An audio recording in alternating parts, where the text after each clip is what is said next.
पूरी दुनिया में पक्षियों की 10,000 से भी ज्यादा प्रजातियां पाई जाती हैं। सभी के वही 2 पंजे, 2 पंख और 1 गर्दन होती है।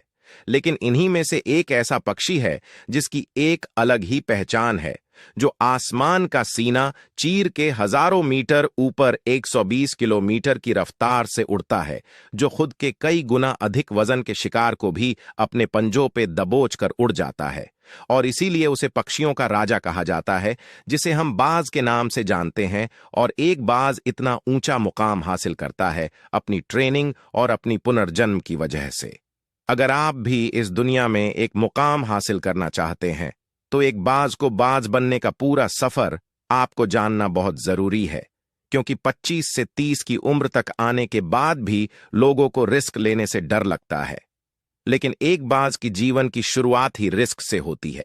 जिस उम्र में बाकी पक्षियों के बच्चे सिर्फ छी छी करना सीखते हैं, उस उम्र में एक मादा बाज अपने बच्चों को पंजों में दबोच कर हजारों मीटर आसमान की ऊंचाइयों में उड़ जाती है, उसे ये बताने के लिए कि तेरा जन्म आसमान का सीना चीर के सबसे ऊपर उड़ने के लिए हुआ है।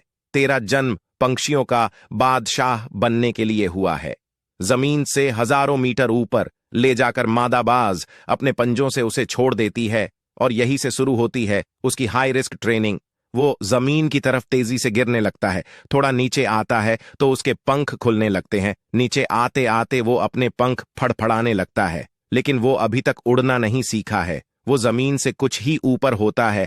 ऐसा लगता है कि कुछ ही सेकंड में उसका जीवन समाप्त हो जाएगा, लेकिन अचानक एक पंजा उसे अपने गिरफ्त में लेता है और वापस आसमान में उड़ जाता है।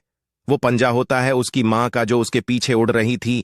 उसकी ये ट्रेनिंग तब तक चलती रहती है जब तक वो उड़ना नहीं सीख जाता है।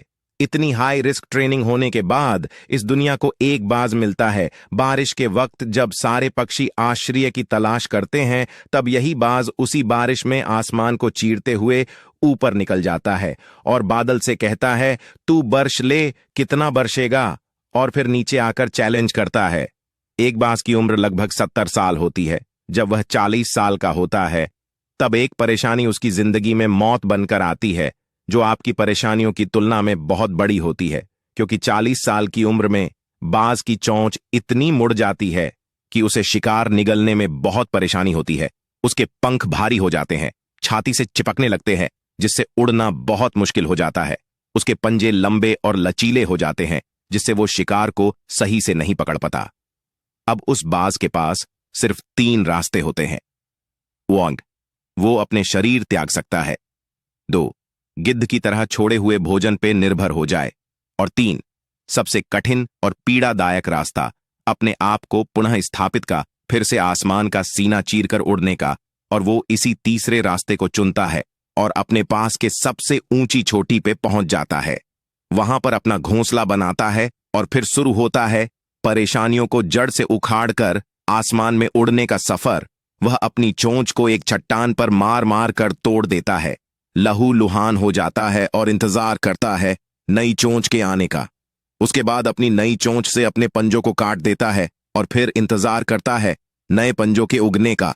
उसके बाद वह अपने एक एक पंख को अपने शरीर से अलग करता है और फिर इंतजार करता है नए पंख उगने का। और इस प्रक्रिया में उसे समय लगता है पूरे 5 महीने का।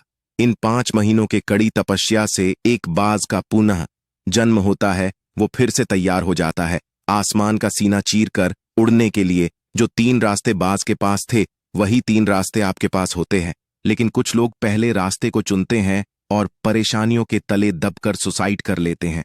ज्यादातर लोग दूसरे रास्ते को चुनते हैं। वो परेशानियों का बोझ पड़ते ही अपने लक्ष्य को छोड़कर एक नॉर्मल लाइफ जीने लगते हैं।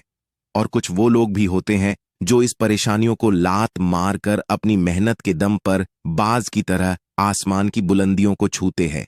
दोस्तों, बाज की ये ट्रेनिंग हमें बहुत बड़ी सीख देती है कि अगर रिस्क लेना पड़े तो लो कि अपने फील्ड में अपने आप को इतना ट्रेंड कर लो कि उस फील्ड में आपसे ऊपर उड़ने के बारे में सोचकर लोगों के पसीने छूट जाए, तभी आप अपने फील्ड के बादशाह कहलाओगे।